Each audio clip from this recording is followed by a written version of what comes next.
The wind howls across the icy cliffs as a longship cuts through the frigid waters, its wooden hull groaning under the strain of the North Atlantic. A group of Norse settlers, their faces hardened by the sea, step onto the rocky shores of Greenland for the first time. It's the end of the 10th century, and these Vikings are about to build something extraordinary, a thriving colony that will last for centuries. But here's the twist: 450 years later, every last one of them will vanish without a trace. No battles, no final stand, just silence. The mystery of the Greenland Vikings isn't just a historical footnote, it's a riddle that's left experts scratching their heads for decades. How does an entire civilization, one that weathered the harshest conditions imaginable, simply disappear? Picture this: bustling farms, churches, and trade routes stretching across the frozen landscape. At its peak, Greenland's Norse settlements were home to thousands, a testament to human resilience in one of the most unforgiving environments on Earth. They raised livestock, traded walrus ivory with Europe, and even built stone structures that still stand today. But by the mid-15th century, every settlement was abandoned. The homes were empty, the fires cold. It's as if they simply walked away, but why? Some say it was the creeping cold of the Little Ice Age, others point to conflict or dwindling resources. But none of these explanations fully solve the puzzle. The truth is, we're still piecing together clues, and what we've uncovered so far only deepens the mystery. This isn't just a story about a lost colony, it's a window into how civilizations rise, adapt, and sometimes inexplicably fall. The Greenland Vikings didn't just survive, they thrived for generations, carving out a life where few would dare. So what went wrong? Was it a single catastrophic event or a slow unraveling of their way of life? Over the course of this video, we'll sift through the evidence, explore the leading theories, and confront the haunting question: how does an entire people vanish from history? Strap in, because this isn't just a tale of the past, it's a detective story that's still being written, and you're about to become part of the investigation. Erik the Red knew how to make an entrance, exiled from Iceland for murder. He sailed west into uncharted waters and stumbled upon a land so harsh, so frozen, that he called it Greenland in a stroke of marketing genius. "If I name it well," he supposedly said, "men will desire to come here," and come they did. Around 985, he led a fleet of 25 ships carrying Norse families eager for a fresh start. Only 14 made it through the treacherous ice, but those that did founded what would become the eastern and western settlements along Greenland's rugged southern fjords. This wasn't some makeshift outpost. These were proper farming communities with pastures carved into the thin coastal soil and sturdy longhouses built to withstand the brutal winters. The settlers brought cattle, sheep, and goats, animals that would have struggled in the cold if not for their ingenious methods. They stacked turf walls for insulation, collected winter fodder with care, and even rotated grazing lands to prevent overuse. For a while it worked. The eastern settlement, the larger of the two, boasted nearly 500 farms at its height, with a cathedral, monastery, and even a bishopric established by the 12th century. Trade flourished too. Walrus ivory, hides, and live polar bears. Yes, polar bears were shipped to Europe in exchange for iron, timber, and luxury goods like wine and fine cloth. But here's what's fascinating. Greenland wasn't the icy wasteland we imagine today. During the medieval warm period, temperatures were slightly milder, allowing grass to grow and livestock to thrive. The settlers farmed barley in sheltered valleys, hunted seals and caribou, and tapped into a trade network that stretched all the way to Constantinople. For generations, they lived as Norse farmers always had, just on the edge of the known world. Yet beneath this success lurked vulnerabilities. Their diet relied heavily on livestock, leaving them exposed if the climate shifted. They imported nearly all their iron and timber, making them dependent on fragile supply lines. and their rigid Norse traditions, from church tithes to social hierarchies, may have left them slower to adapt when things began to change. This was a society balanced on a knife's edge, resourceful enough to build a life where none should exist, yet fragile in ways they couldn't yet see. The very land that welcomed them with open fjords would one day turn against them. But for now, in those early centuries, Greenland's Vikings were proof that even the most unforgiving places could be called home. Stepping into a Greenland Viking home meant ducking through a low doorway into a world of flickering firelight and thick turf walls. These weren't the grand longhouses of Scandinavia. They were practical, built to trap warmth with layers of sod stacked like bricks, their grassy roofs blending into the landscape. Inside, families gathered around central hearths, the smoke curling up through small holes in the ceiling. The air would have been thick with the smell of burning driftwood, stewed seal meat, and the earthy tang of stored hay. Archaeologists have found benches lining the walls where people slept, worked, and told stories during the endless winter nights. But this wasn't just survival, it was a society with surprising sophistication. At Gardar, the bishop's seat, ruins reveal a complex with a cathedral, banquet hall, and even a stable for over 100 cows. Imagine the scene: priests in woolen robes conducting mass under a carved wooden cross, while outside, farmers hauled seaweed to fertilize barley fields. The church mattered here. Tithes were paid in butter and walrus ivory, and the Greenlanders built around 12 known churches, some with imported bronze bells and stained glass. Yet pagan whispers lingered. Amulets of Thor's hammer have been found alongside Christian crosses, hinting at a quiet cultural tug of war. Food tells another story. Bone piles show a diet shifting over time from beef and goat in the early days to more seal and caribou as temperatures dropped. A single cow required 10 tons of winter fodder, so when hay harvests failed, the choice was stark: slaughter the herd or starve. But these weren't desperate people, not at first. At Hvalsey Church, where thick stone walls still stand, excavations uncovered fragments of wine jugs and silk threads, proof of trade with Europe's elite. A wedding was even recorded there in 1408, the last written record of the colonies. What's haunting is the normalcy left behind: a carver's half-finished ivory figurine, a rusted iron knife beside a hearth, a child's toy near a doorway. These weren't people fleeing in panic, they were living, adapting, until suddenly they weren't. The Greenland Vikings didn't vanish in a day. Their disappearance was a slow fade, like embers cooling in a hearth that no one stoked again. By the 14th century, something sinister crept across Greenland, a slow, relentless chill. The medieval warm period, which had cradled the Norse settlers for generations, was ending. Glaciers began inching forward like silent invaders, swallowing pastures whole. Summers grew shorter, more unpredictable. Where fields once yielded barley, now only stubborn lichen clung to the rocks. This was the dawn of the Little Ice Age, and for the Greenland Vikings, it wasn't just a change in weather, it was an existential threat. The settlers' survival hinged on two delicate pillars: farming and hunting. Their dairy herds needed summer grass to fatten up before the long winter, but as growing seasons shrank, hay harvests failed. Archaeologists find chilling evidence in animal bones. Cows and goats grew smaller over time, stunted by malnutrition. Some farms show signs of desperate measures, like slaughtering calves to conserve fodder. Even the iconic Norse butter, traded as church tithes, became scarcer. Without enough hay, the livestock that symbolized their European identity became a liability. Meanwhile, the ice played tricks on their other lifeline, seals. The settlers relied heavily on ringed and harbor seals, which migrated predictably each spring.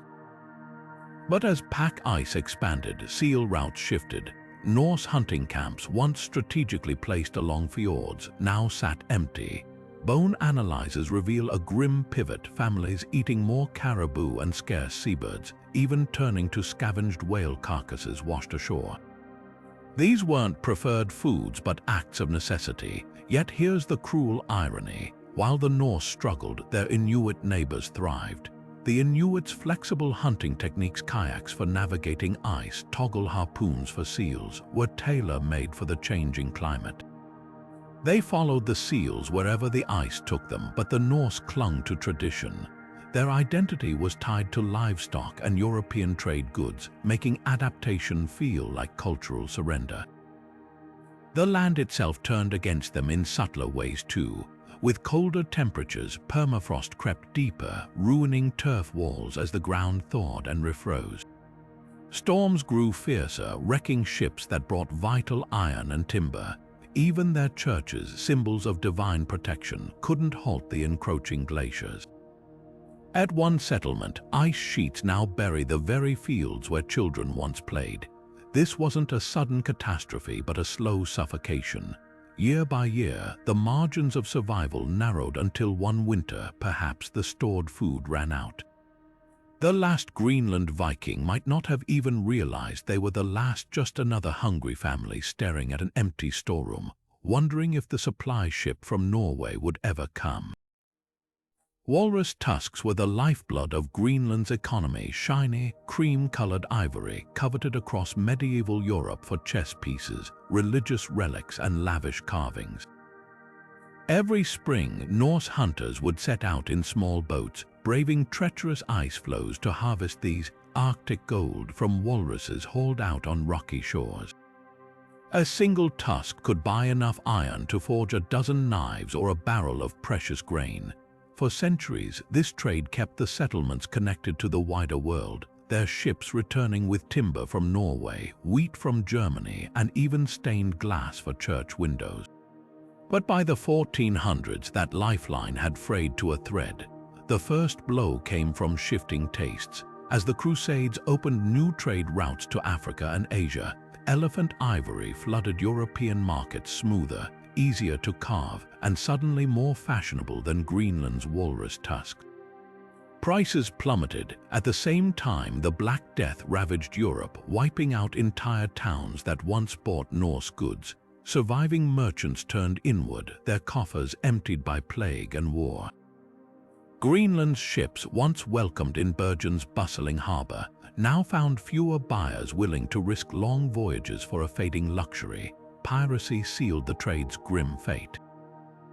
With royal navies weakened by disease and conflict, privateers prowled the North Atlantic like wolves.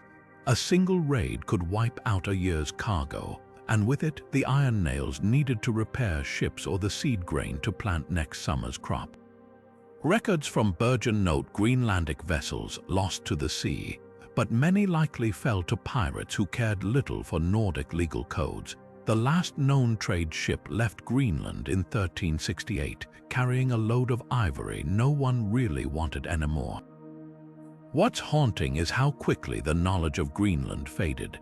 By the 1400s, European maps simply labeled the coast as empty or marked it with mythical sea monsters. A papal letter from 1448 pleads for any news of the settlements, lamenting that no contact had been made in years. The Norse weren't just abandoned, they were forgotten. Yet traces of their desperation linger in the archaeological record. At a farmstead in the western settlement, someone stashed a pile of carefully sawn walrus tusks beneath the floorboards, as if waiting for a trader who never came.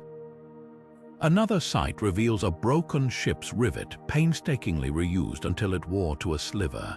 These weren't just people struggling, they were clinging to an identity tied to a trade network that no longer existed, trapped between a changing world and an unforgiving land. The arrival of the Thule people changed everything.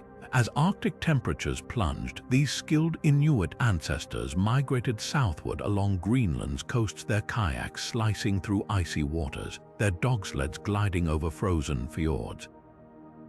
To the Norse, these newcomers were both a marvel and a menace. The Thule hunted with an efficiency the settlers had never seen, harpooning seals through breathing holes in the ice and hauling massive whales onto the shore.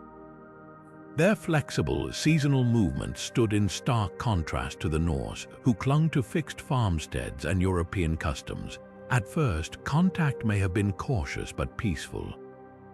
Traded goods tell part of the story. Norse artifacts like iron nails and woolen cloth have been found at Thule sites, while Inuit-made ivory figurines turned up in Norse settlements. But as resources dwindled, cooperation likely gave way to competition. Seal hunting grounds became battlegrounds. A single walrus haul-out could mean survival for one group and starvation for the other. Archaeological evidence hints at violence. Norse skeletons with blade marks matching Inuit weapons, and Thule campsites showing signs of hurried abandonment. The psychological toll may have been just as devastating. Imagine Norse hunters returning empty-handed, watching from their turf-roofed houses as Thule families feasted on fresh seal meat. Pride and prejudice ran deep. The Norse saw themselves as civilized Christians, superior to the Skraelings, their dismissive term for the Inuit. Yet here were these primitive newcomers thriving where they were failing. Some settlers might have tried adopting Inuit techniques, but doing so meant rejecting centuries of tradition. A few broken harpoon heads found in Norse middens suggest desperate experimentation, but not enough to turn the tide. By the time the Western settlement collapsed in the mid-1400s, the Thule had become the dominant force along Greenland's coasts. Unlike the Norse, they didn't just survive the Little Ice Age, they mastered it. Their descendants still live in Greenland today, a living testament to adaptability. For the Norse, the final tragedy might have been realizing too late that the very people they dismissed held the keys to survival in this changing land. Digging through the layers of a Norse midden is like reading a diary written in fish bones and broken pottery. Archaeologists sift through these ancient garbage piles, each stratum revealing a desperate story of survival. In the early settlement layers, they find thick cattle bones and butchered sheep remains, proof of a diet rich in domesticated meats. But as the centuries pass, the bones change. Cattle vanish entirely, sheep bones grow smaller, stunted by malnutrition. Then, suddenly, the middens fill with seal skulls and caribou antlers, their jagged edges hacked by hurried knives. One farm in the Western settlement tells a particularly grim tale. The deepest layers show orderly refuse neatly trimmed beef ribs, butter churns, and intact tools.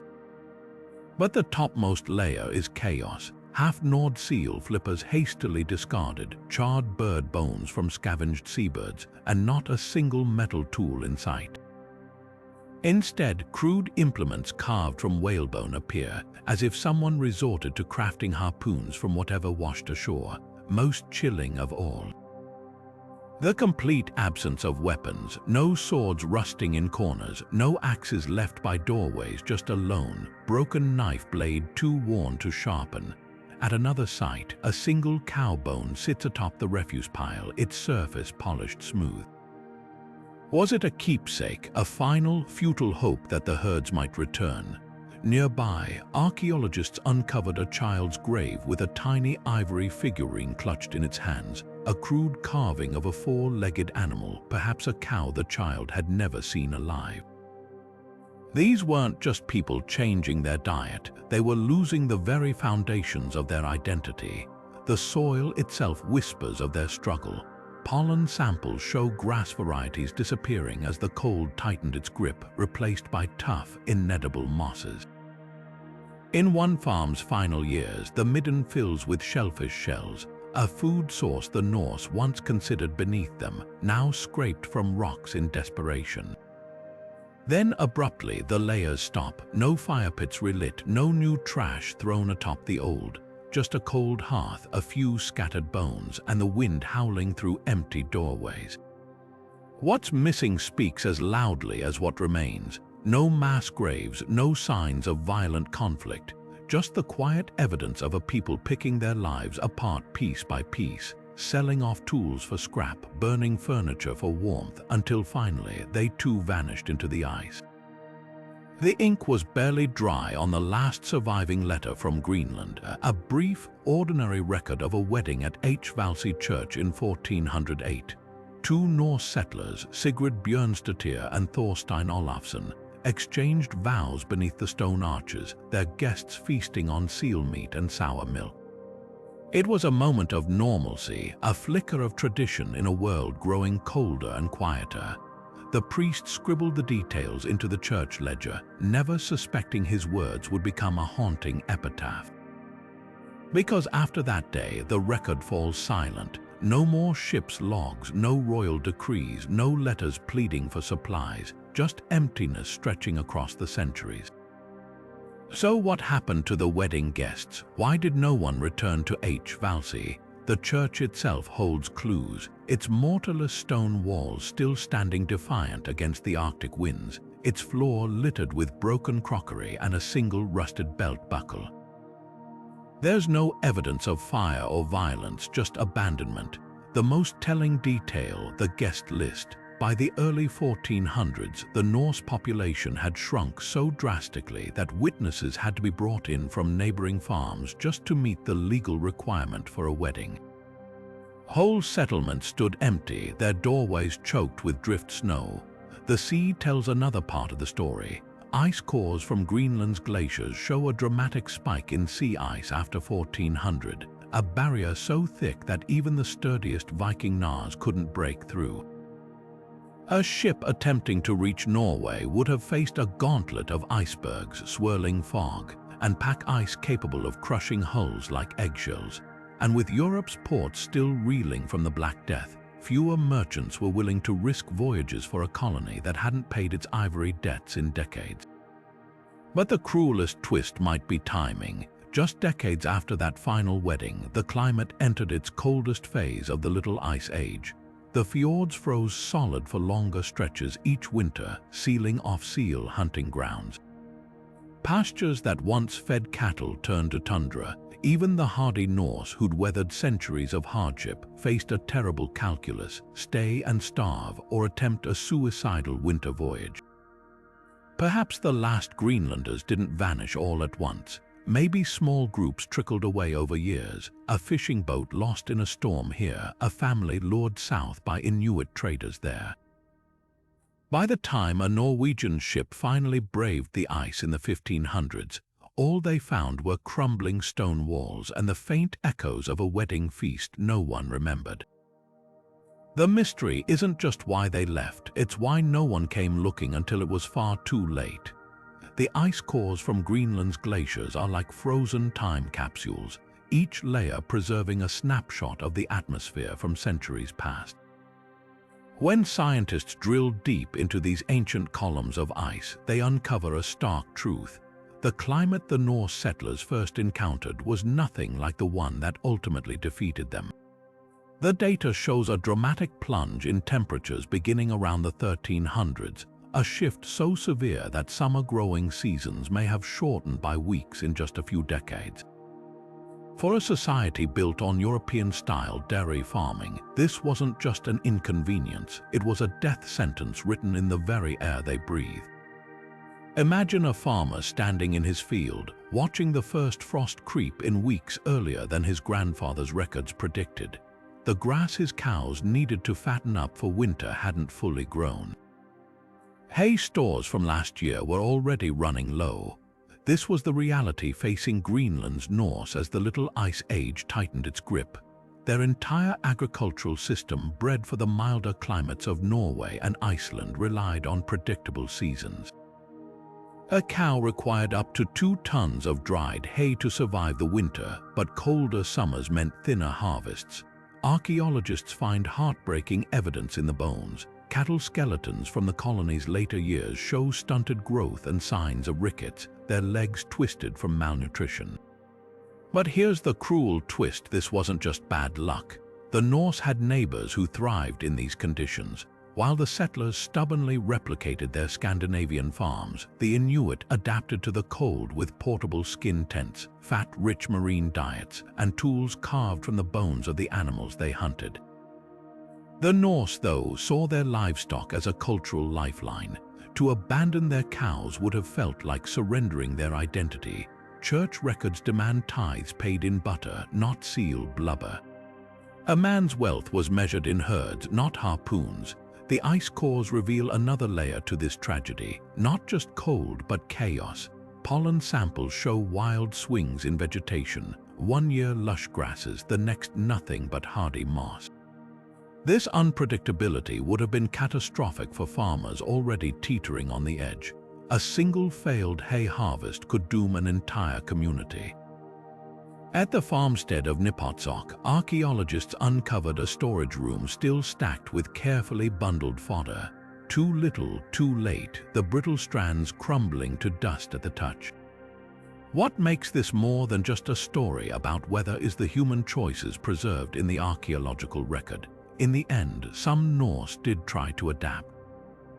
A few sites show seal bones butchered with European-style knives, hinting at reluctant dietary shifts, but adaptation requires time and the climate gave them none. By the time they might have embraced Inuit hunting techniques, the ice had already closed their escape routes. The last generations weren't just fighting the cold, they were fighting centuries of tradition, and in Greenland's deepening frost, tradition became a shackle they couldn't break. The bones tell a silent, brutal story.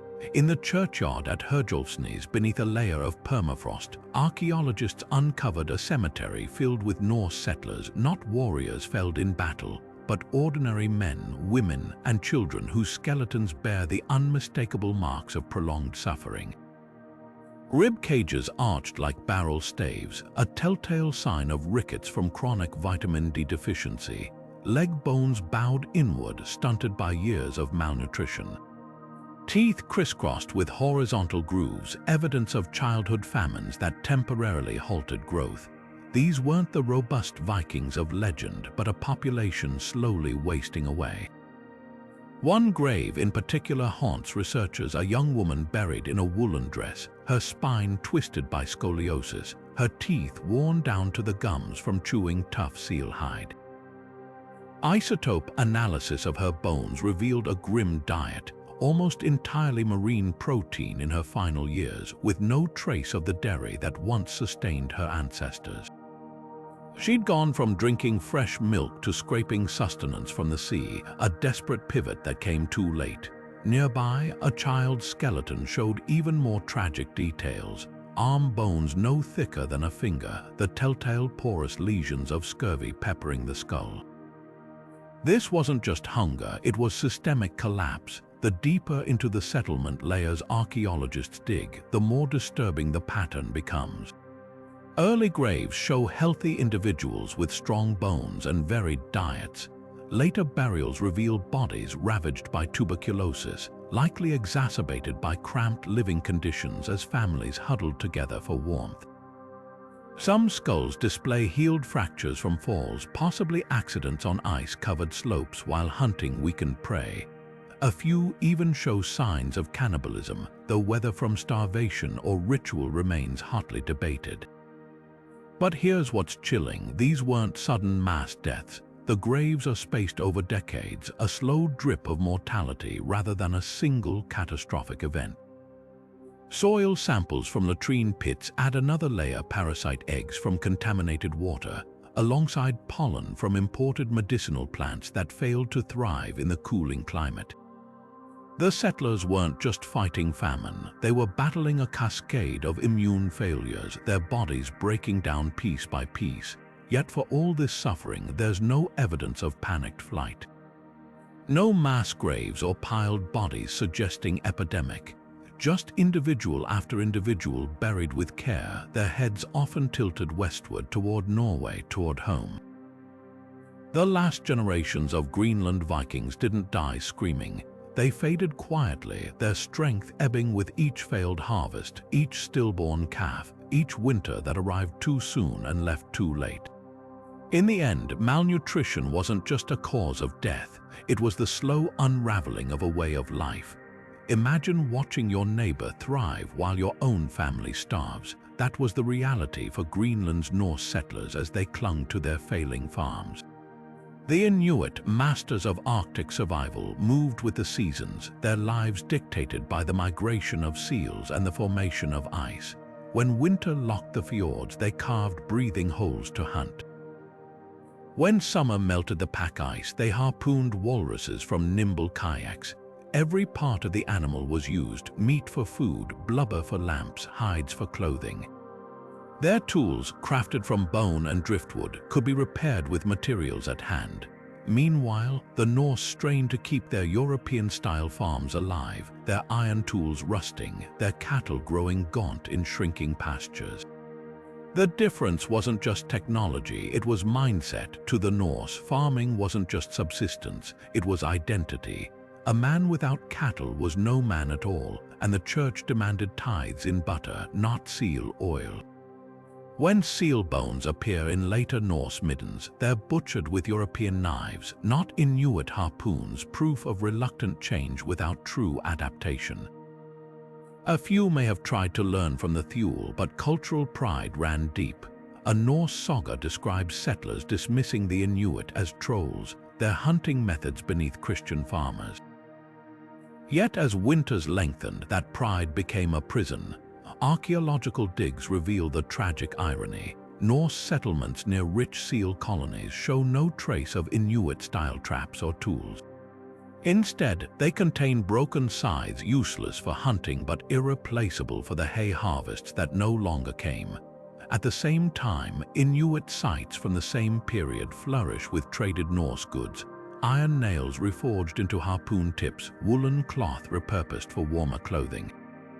One culture adapted, the other resisted. The Norse had opportunities to change. When the Western settlement collapsed, survivors could have joined Inuit bands or adopted their techniques. But scattered artifacts tell a different story. A rusted crucifix buried beneath a doorway, a carved runestone invoking Christ's protection against the cold. For these settlers, survival meant more than food. It meant holding onto who they were, even as the ice closed in. In the end, their greatest strength, unyielding tradition, became their fatal flaw.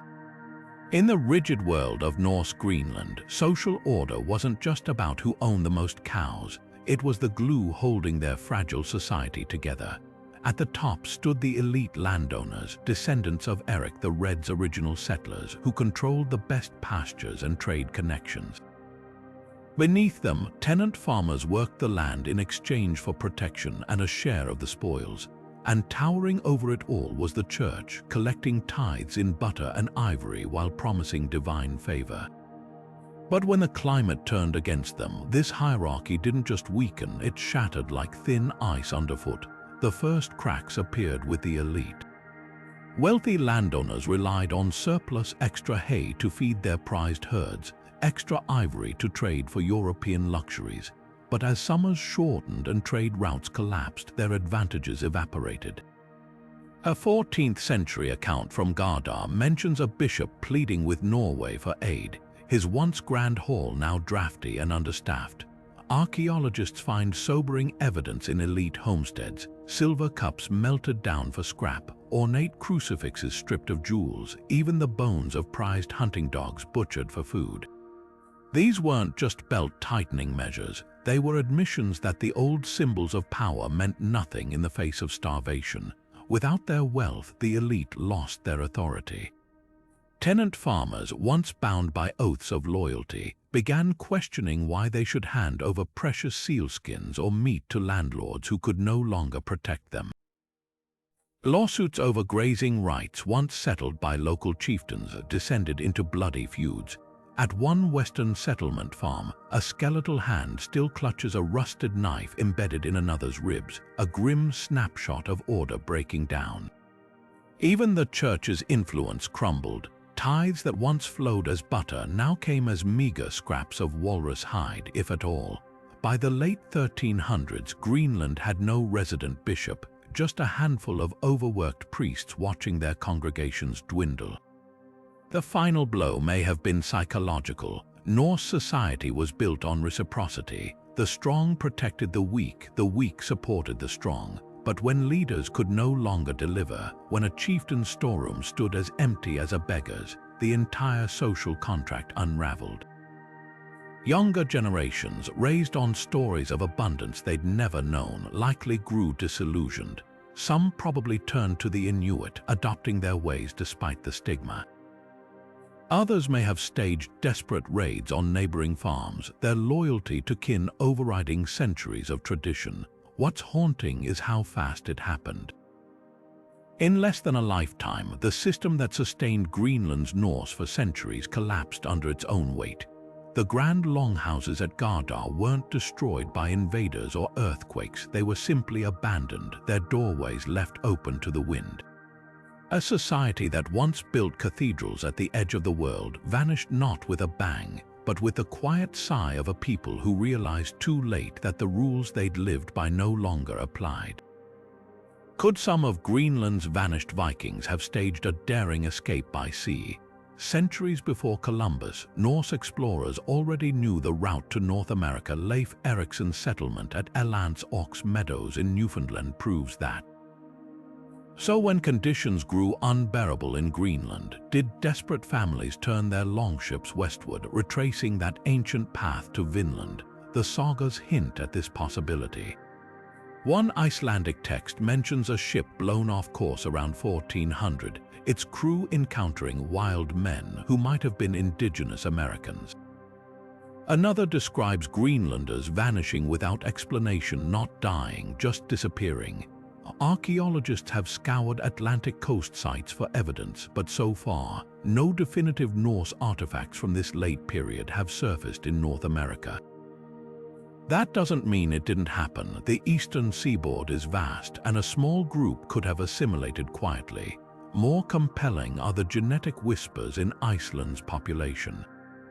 Modern studies reveal a surprising number of Icelanders carry indigenous North American mitochondrial DNA, a lineage called C1e, rare in Europe but common among some Native American groups.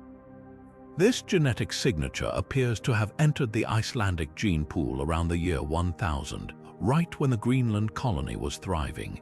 Did a group of Norse Greenlanders, perhaps mixed with Inuit companions, make it back to Iceland with Native American wives or children? It's a tantalizing thread, though the exact timing remains debated. Then there's the curious case of the Maine penny, a single Norse coin from the late 1100s found at a Native American settlement in the United States. While some dismiss it as trade goods passed hand to hand over centuries, others wonder if it was dropped by a lost Greenlander. Without more artifacts, it's hard to say. Perhaps the most haunting clue comes from Greenland itself. At a fjord called Amaralik, far north of the Norse settlements, archaeologists found stone cairns that don't match Inuit building styles. Nearby lay fragments of a wooden boat, its iron rivets typical of Norse shipbuilding. Could this have been a last-ditch expedition, a group of settlers sailing into the unknown rather than waiting for the slow crush of starvation? The sea was in their blood, after all. These were descendants of explorers who'd crossed the Atlantic in open boats. When Greenland turned against them, the ocean may have felt less like a barrier and more like a final hope, a road their ancestors had traveled before. Whether any actually reached distant shores remains one of history's quiet mysteries, their stories lost between the sagas and the silence of empty longhouses. For the Norse of Greenland, ships weren't just transportation. They were lifelines. Sturdy wooden knars, broad-beamed and oak-ribbed, connected them to the outside world, hauling ivory to Norway and returning with grain, iron, and the cultural ties that made them feel less alone at the edge of the known world. But as the Little Ice Age tightened its grip, the sea that had once been their highway became a prison of shifting ice. The change didn't happen overnight. Early records mention ships completing the voyage from Bergen in weeks, their hulls slicing through manageable summer pack ice. But by the 1300s, sagas tell of crews waiting months for a break in the ice only to turn back, their holds still empty. Ice cores from Greenland's glaciers reveal why. Winter sea ice expanded dramatically, lingering longer into spring and forming thicker, more treacherous barriers. Where once there had been open channels, now there were labyrinths of bergs, some towering like floating fortresses. A single wrong turn could leave a ship pinioned between ice floes, its timbers groaning until they splintered. Shipbuilding itself became a desperate struggle. Greenland's Norse relied on imported timber, mostly Norwegian oak, for hull planks and mast beams, but as trade dwindled, so did their stockpiles. Archaeologists find ships' timbers patched with driftwood, their iron rivets replaced by makeshift whalebone pegs. One wreck discovered in a fjord shows the heartbreaking ingenuity of scarcity. Its prow carved from a single, gnarled piece of local spruce, too knotted for proper seaworthiness. Without enough iron to forge new nails, crews reused old ones until they wore to thin, brittle shanks. The worst blow came to the western settlement. As ice clogged its fjords year-round, ships couldn't reach its shores at all. Excavations there reveal half-finished boats abandoned in shipyards, their hulls never sealed with tar because the last trading vessel hadn't brought any. At a farm called Sandnes, someone stockpiled walrus tusks by a dock that would never see another ship, waiting for a trader lost to the ice. Perhaps the cruelest irony was that the Norse knew the way out. They'd sailed to North America centuries earlier. The knowledge lingered in their sagas, but without reliable ships, even that escape route closed. The last generations weren't just stranded, they were watching their one remaining skill, their mastery of the sea, turn to dust in their hands. The ice didn't just trap their bodies, it erased their very identity as a people of the waves. News from Norway stopped coming after 1410. No more letters carried by sailors, no royal decrees, no priests bringing word of papal elections or distant wars. For Greenland's Norse, this silence wasn't just inconvenient, it was existential. Their entire identity was tied to Europe, from the woolen clothes on their backs to the liturgy chanted in their stone churches. Without that connection, they weren't just alone, they were becoming something else, a people unmoored from the world they'd sworn to replicate at the edge of the Arctic. Consider the slow unraveling of knowledge. Blacksmiths, once dependent on imported iron, forgot how to properly temper steel as their last scraps wore thin. Sagas mention broken tools reforged into clumsier versions, then reforged again until they were little more than blunt wedges. At one eastern settlement farm, archaeologists found a rusted iron plowshare repurposed as a door hinge, then, in deeper layers, the same piece hacked apart to make nails. Each generation's craftsmanship grew cruder, their techniques distilled through half-remembered lessons from grandparents who'd last seen a master smith 50 winters prior.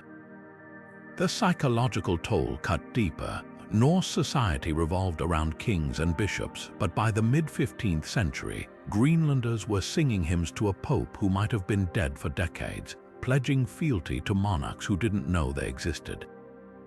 Church bells fell silent as bronze corroded, their replacements carved from hollowed whale vertebrae that gave off a dull, watery clang. Even the ritual of communion fractured chemical traces in chalices show the wine vanished first, replaced by seal blood, then abandoned entirely when the last priest died without a successor. Worst of all was the creeping doubt. Sagas recounting Erik the Red's adventures now seemed like myths, their descriptions of Norway's green hills at odds with the endless ice outside. Younger generations, raised on tales of Bergen's bustling wharves, might have wondered if Europe was even real. At Hvalsey, someone scratched a crude world map into a walrus tusk. The coastlines distorted, Iceland a smudge, Norway reduced to a single cross labeled king. The map was wrong, but how would they have known? Isolation didn't just starve their bodies, it impoverished their minds. A people who once tracked constellations for navigation, now huddled indoors as winters darkened, their star lore fading with each deathbed whisper. The last Norse Greenlanders didn't just lose their trade routes, they lost the very stories that told them who they were. Burnt timbers and shattered skulls tell a darker side of Greenland's vanishing act.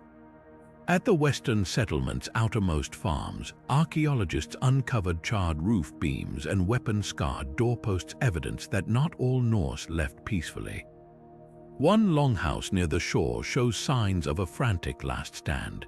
Arrowheads of Inuit design embedded in the walls, a rusted Norse axe buried in the hearth ashes, and the skeleton of a man slumped against a doorway, his ribs cracked by a blunt force trauma. Was this the final battle of a people pushed to the brink? Theories clash like swords over these grim clues. Some scholars argue the Inuit, struggling under the same climatic pressures, saw the weakened Norse as competition for dwindling seal herds. Icelandic sagas mention violent skirmishes, describing the Thule as trolls who kill with strange weapons. But here's where it gets complicated. Many Norse artifacts appear in Inuit settlements from this era, including repurposed iron tools and even fragments of woolen clothing. Were these traded fairly or looted from overrun farms? At a site called Nanoke, an Inuit winter house held a chilling find: a Norse child's molar drilled as a pendant. A trophy of war or a keepsake from an adopted survivor. Then there's the fire puzzle. Several eastern settlement farms burned, but the pattern defies easy explanation. No mass graves or heaps of valuables left behind, just selective destruction. One torched barn contained the bones of starved cattle, suggesting arson during famine. Another showed melted church bell fragments, hinting at deliberately targeted sacrilege. Yet at neighboring farms, life seems to have continued normally before abandonment. Perhaps these weren't coordinated attacks, but desperate raids by starving bands, Norse against Norse, or Inuit taking advantage of collapse. The enslavement theory raises even thornier questions. Norse sagas recount Greenlanders captured by Skraelings, and Thule oral traditions speak of pale strangers integrated into their clans. Genetic studies of modern Greenlandic Inuit reveal faint traces of European DNA dating to this era, less than 1% but persistent. At a coastal midden, archaeologists found Norse-style butter churns alongside Thule harpoons, as if two cultures briefly merged under duress. What's most haunting is the absence of clear victors. No triumphant Inuit carvings depict conquered Norsemen. No mass graves show systematic slaughter, just scattered violence like embers flaring in a dying fire.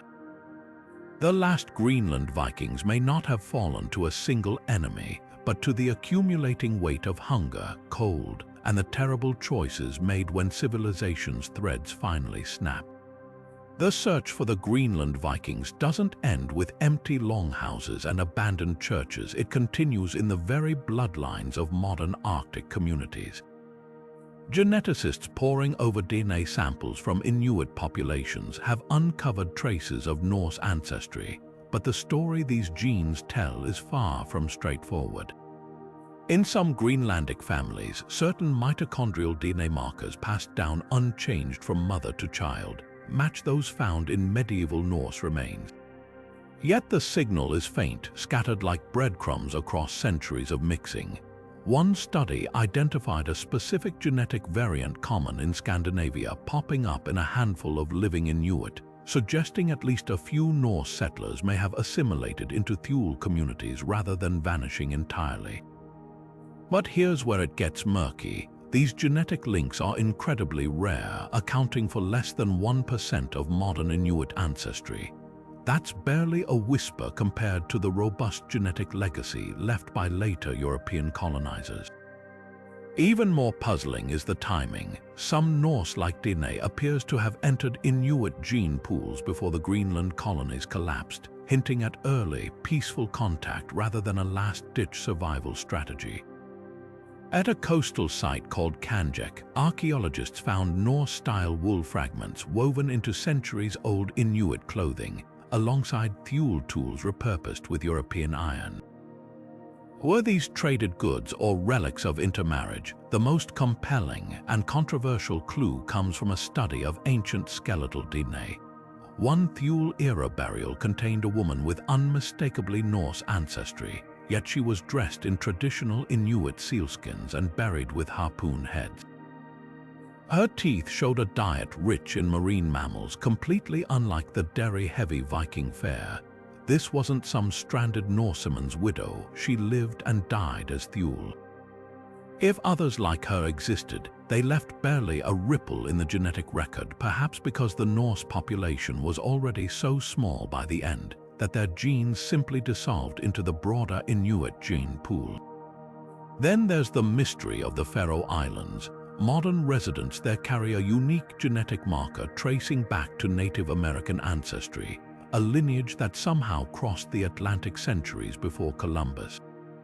Some researchers speculate this could be the echo of a lost Greenlandic Norse Inuit group who sailed east, bringing indigenous American genes with them. It's a tantalizing thread, but without more evidence, it remains just that, a thread. What genetics can't tell us is whether these connections were born of cooperation or coercion. Did Norse families willingly join Inuit bands when their own society crumbled, or were they taken as slaves during conflicts? Sagas mention fair-haired children among the Thule, but bone analyzers show no signs of malnutrition in those with potential Norse ancestry. If anything, they seemed healthier than their pure-blooded Viking contemporaries. The truth may lie somewhere in between, a handful of survivors adapting to a new way of life, their European roots fading with each generation until all that remained was a name, a story, or a single gene hiding in plain sight.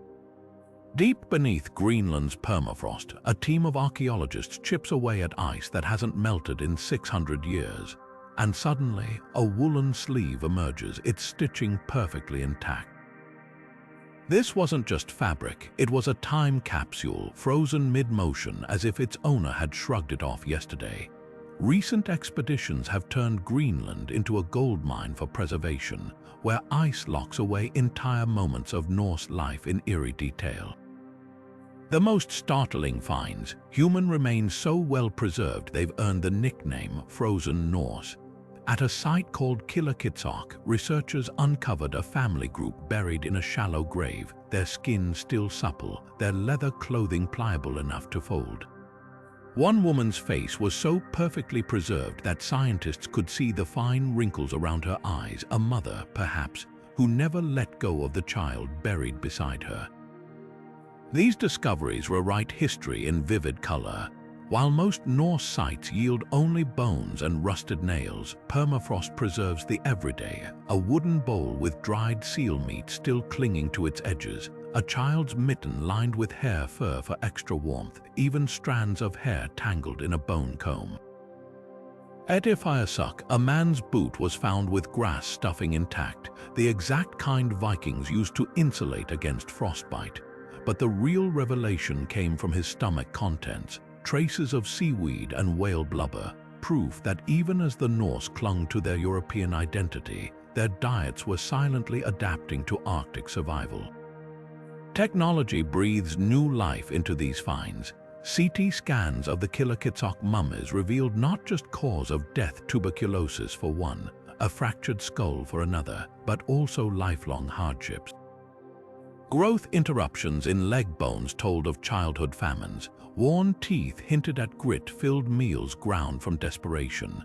Meanwhile, isotopic analysis of their hair showed seasonal shifts between seal and dairy, a nutritional balancing act as their world grew colder. Not all discoveries are solemn.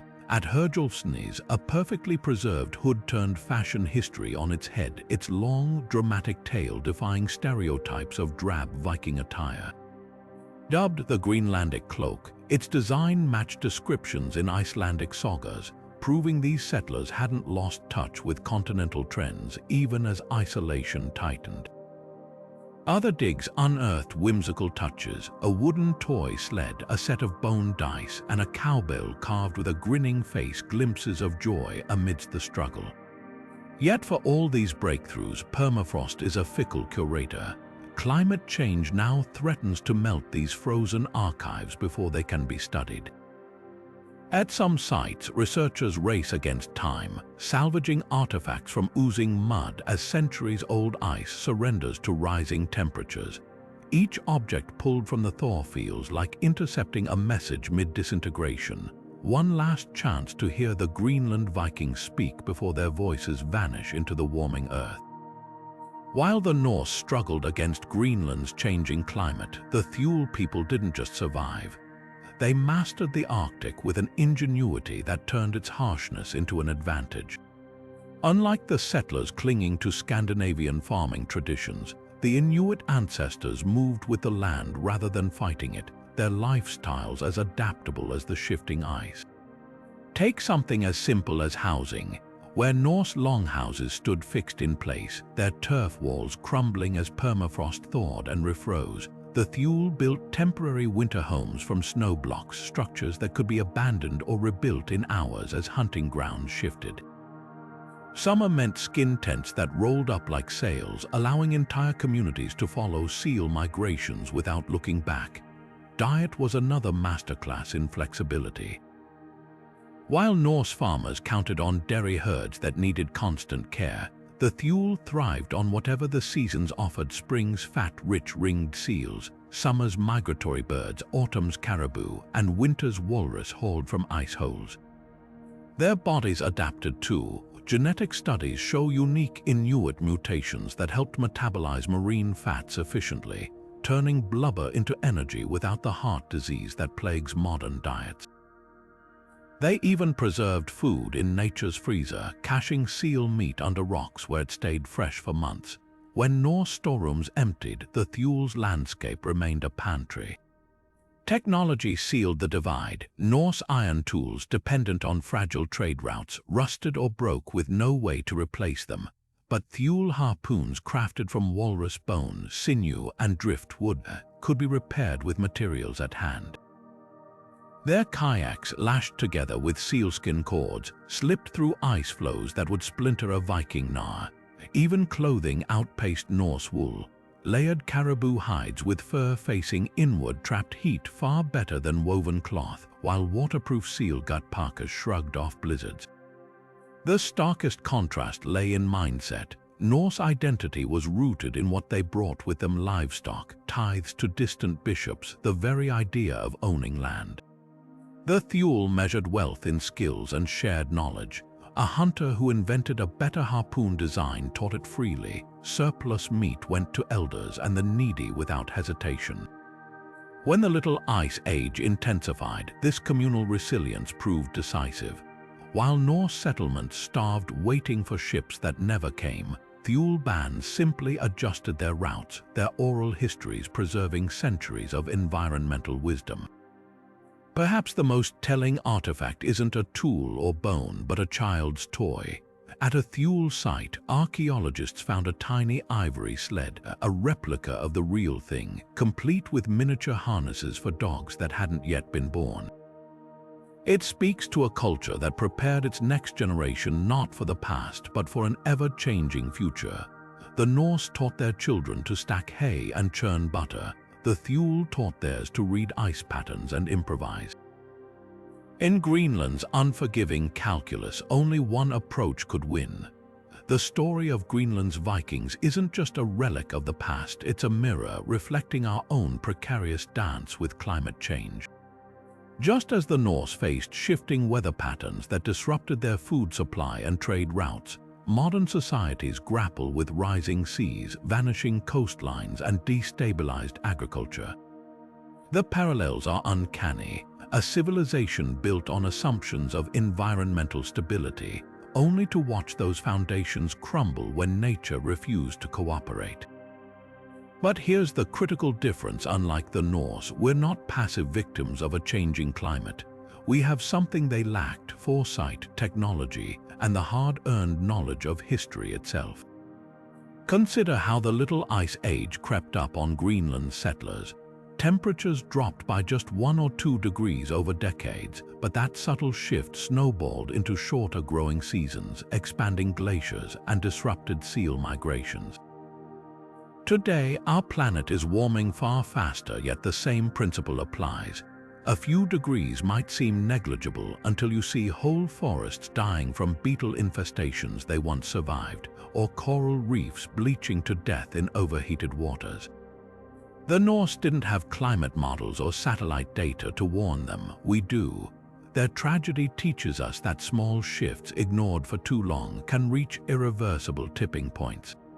Adaptation is where the comparison grows urgent. The Norse clung to their European identity, their cows, their churches, their iron tools, even when those very traditions became liabilities. They saw the Inuit thriving with different methods yet resisted change, as if survival were less important than preserving who they'd always been. Modern societies face similar crossroads. Coastal towns debating whether to build seawalls or relocate. Farmers transitioning from water-intensive crops to drought-resistant alternatives. Energy grids shifting from fossil fuels to renewables. Like the Norse, we're attached to familiar ways of life, but unlike them, we have the chance to pivot before it's too late. The Inuit success offers a blueprint. Where the Norse saw scarcity, they saw opportunity, redesigning tools, altering migration routes, sharing knowledge across generations. Today's climate innovators follow that same spirit. Dutch engineers crafting floating neighborhoods for rising seas. Indigenous communities reviving ancient fire management to prevent megafires. Even billion-dollar corporations investing in carbon capture, not because it's easy, but because adaptation is the ultimate competitive advantage. The lesson isn't just to survive change, but to embrace its inevitability and innovate accordingly. Yet history's darkest warning lies in Greenland's isolation. The Norse collapsed not just from cold or hunger, but from severed connections, no trade, no new ideas, no lifelines. In our globalized world, isolation is a choice. Solar panels in desert nations could power cities oceans away. Drought-resistant crops developed in labs cross borders in seed banks. Climate refugees, unlike Greenland's stranded settlers, have places to go.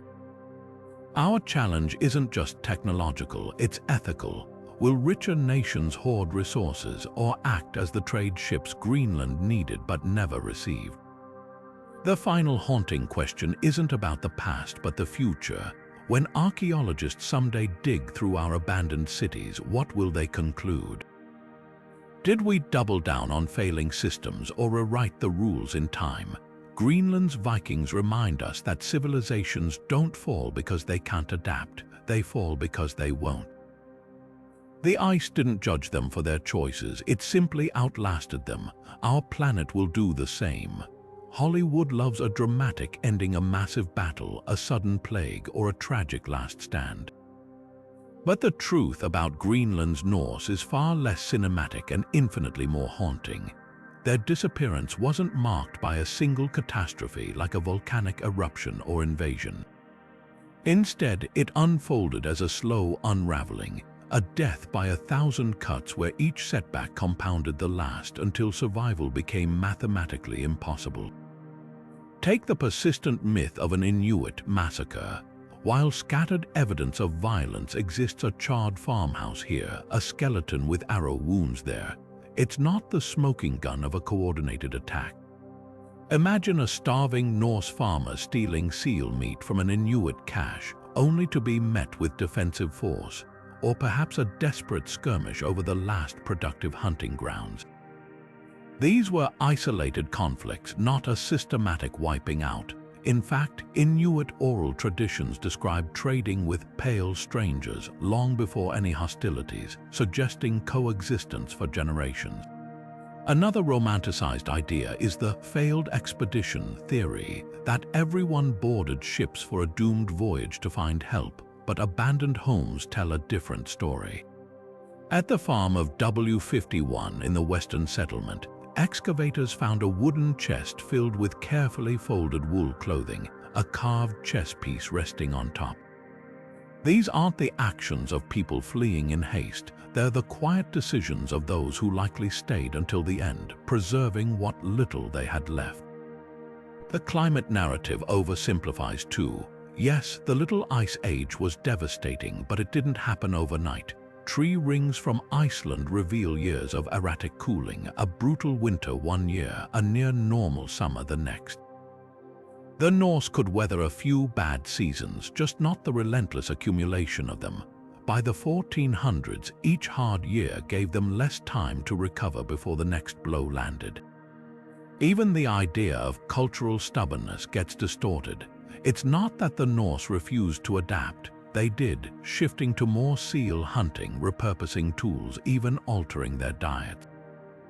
But adaptation has limits when your entire social and religious structure is built around specific lifeways. Imagine being told to abandon farming when your identity, your laws, even your afterlife beliefs revolve around it. The cruelest myth of all, that they deserved their fate for not being resilient enough. These were people who thrived in Greenland for 4 centuries longer than the United States has existed.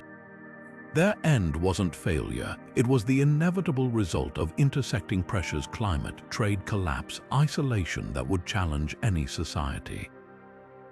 Their real lesson isn't about weakness, but about how tightly civilization clings to what works, even when the world changes around it. Even after centuries of research, the fate of Greenland's Vikings remains shrouded in unanswered questions, each more haunting than the last. Take the eerie absence of mass graves. If disease or starvation wiped them out, where are the burial sites? Excavations reveal scattered individual graves, but nothing resembling the pits of plague victims found in medieval Europe. Did survivors carry their dead to sea, as some Norse sagas suggest? Or were the final generations so diminished that they simply buried their loved ones in unmarked plots, their resting places now hidden beneath layers of permafrost? Then there's the silence. These were record keepers who documented everything from property disputes to church tithes, yet not a single parchment mentions an organized evacuation. No desperate letters to Norway, no last wills scribbled on birch bark. The wedding at Hvalsey Church in 1408 is the final entry in their written history, as if the ink simply ran dry. Could fear of pirates have compelled them to destroy records before fleeing? Or did the last literate individuals die before they could chronicle their society's collapse? The most tantalizing mystery revolves not around death but survival. Could pockets of Norse have endured in isolation, blending into Inuit communities or retreating to hidden fjords? Inuit oral histories speak of white strangers living inland long after the settlements emptied. At a remote site called Kujatar, archaeologists found a 14th century Norse-style stone shelter overlain by Thule artifacts, suggesting temporary coexistence. And genetic anomalies in some modern Greenlandic families, light-haired individuals with European-like bone structure, hint at assimilation rather than extinction. Perhaps the truth lies in the gaps between the evidence. A single set of footprints in the mud of a long-abandoned farmstead, leading not toward the sea but deeper inland. A child's woolen mitten found miles beyond the known settlement borders, as if someone carried it far from home.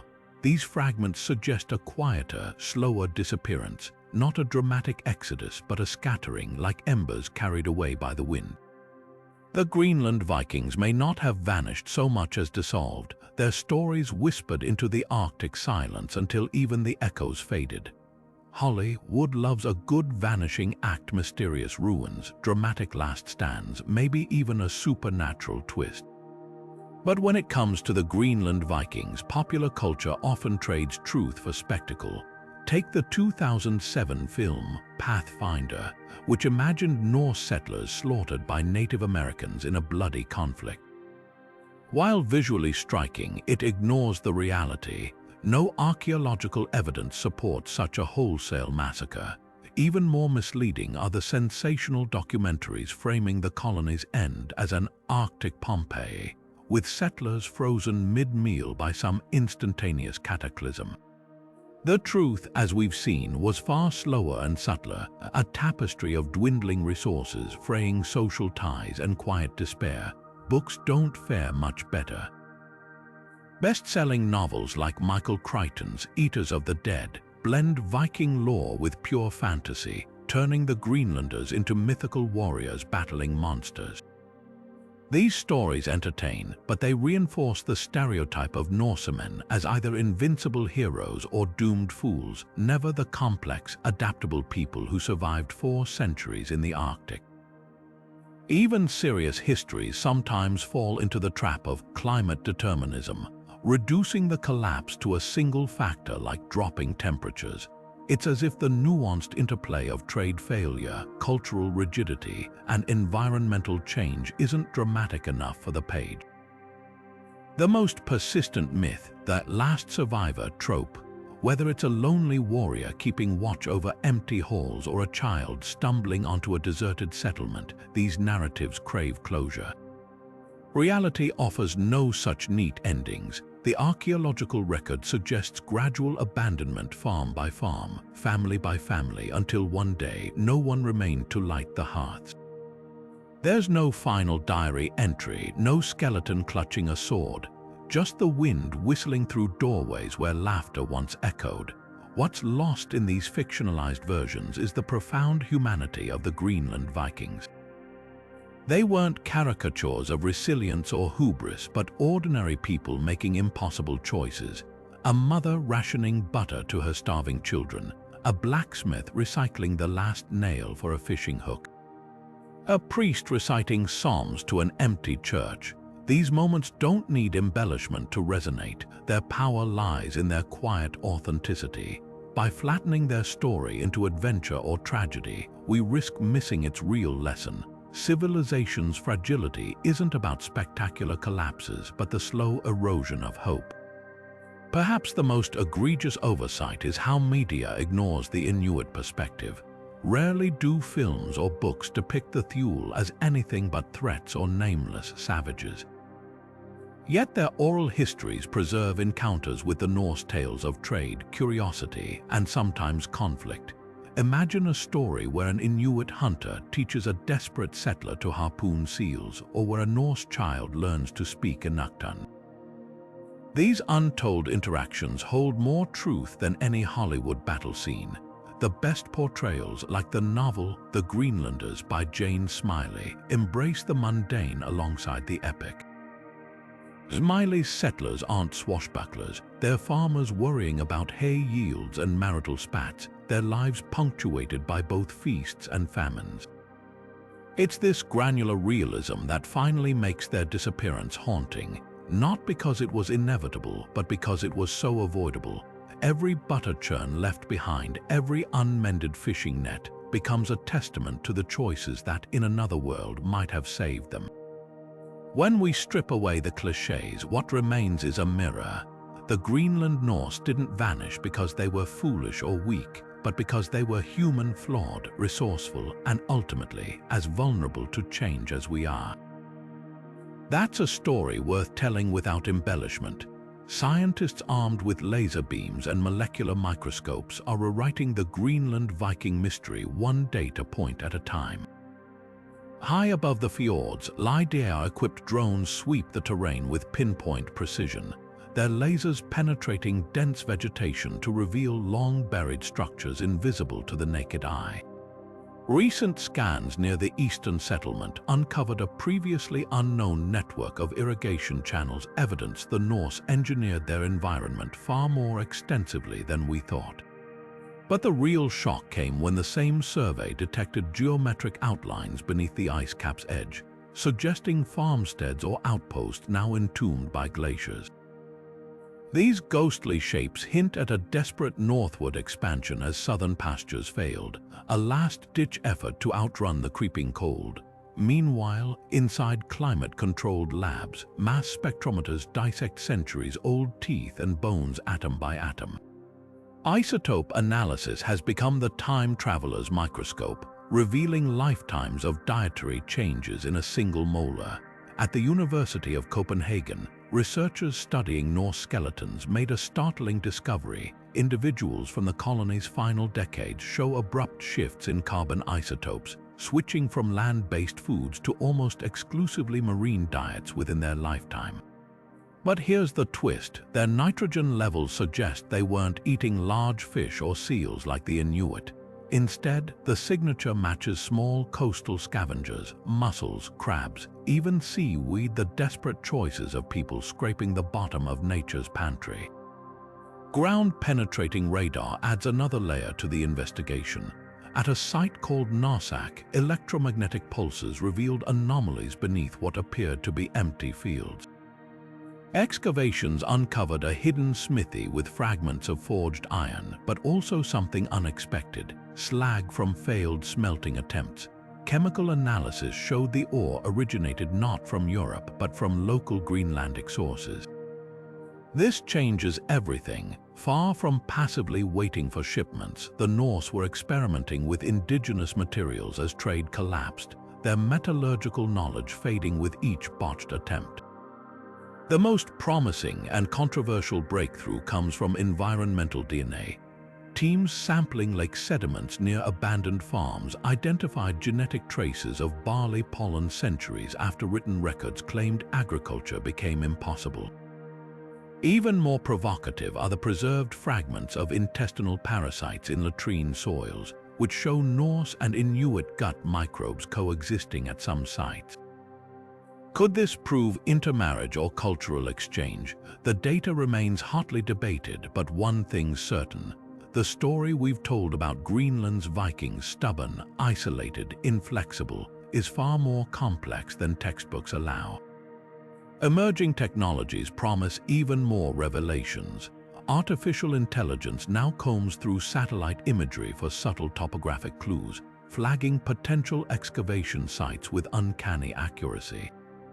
At Yale, physicists are developing muon tomography, a cosmic ray technique that could essentially X-ray entire glaciers to locate buried structures. And in Norway, linguists train machine learning algorithms to reconstruct lost dialects from scribbled marginalia in Icelandic manuscripts, hoping to recover first-hand accounts of Greenland's final years.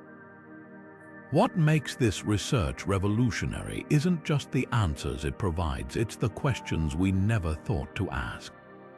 Why did some farms show signs of deliberate abandonment with doors carefully barred, while others appear hastily deserted? How did the Norse interpretation of Christian burials evolve as isolation deepened? Each technological leap peels back another layer of this Arctic enigma, reminding us that history isn't set in stone. It's written in pollen, isotopes, and the faint echoes of choices made at civilization's edge. The story of Greenland's vanished Vikings isn't just a dusty page from history. It's a warning etched in ice and bone. These weren't helpless victims of some apocalypse. They were resourceful people who conquered the Arctic, only to be undone by forces they couldn't outmaneuver. Their greatest strength, unyielding cultural identity, became their fatal flaw when the world around them transformed. We see this same tension playing out today, whether it's coastal cities weighing retreat from rising seas or farmers clinging to water-intensive crops in drought-stricken regions. The Greenlanders' tragedy lies in their near misses. They adapted, but not enough. They innovated, but too late. And by the time they realized survival required radical change, the ice had already closed their escape routes. What chills me most isn't the abandonment of settlements, but the abandonment of possibility. Imagine a different ending: Norse hunters learning seal hunting techniques from their Inuit neighbors. Blacksmiths repurposing driftwood into harpoon shafts. Whole communities shifting from dairy to marine diets without seeing it as surrender.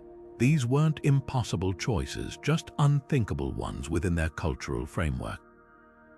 It's a reminder that resilience isn't just about toughness, it's about flexibility. The Inuit thrived because they built a culture around adaptation, while the Norse anchored theirs to traditions that ultimately trapped them. This isn't ancient history, it's a mirror. Our own civilization faces converging crises: climate disruption, resource depletion, social fragmentation. Like the Greenland Vikings, we're entangled in systems that resist change: economic models, political structures, even dietary habits. But unlike them, we have their story as a roadmap. When archaeologists dig through our ruins centuries from now, what will they conclude? Did we pivot when the warnings became clear, or did we double down on failing systems, convinced our way was the only way? The Greenland mystery leaves us with unsettling questions rather than neat answers. Maybe that's why it haunts us so deeply, not because it's foreign, but because it's familiar. We're all, in some way, clinging to our own versions of those starving cattle and rusted iron nails, hoping against hope that the old rules will still apply.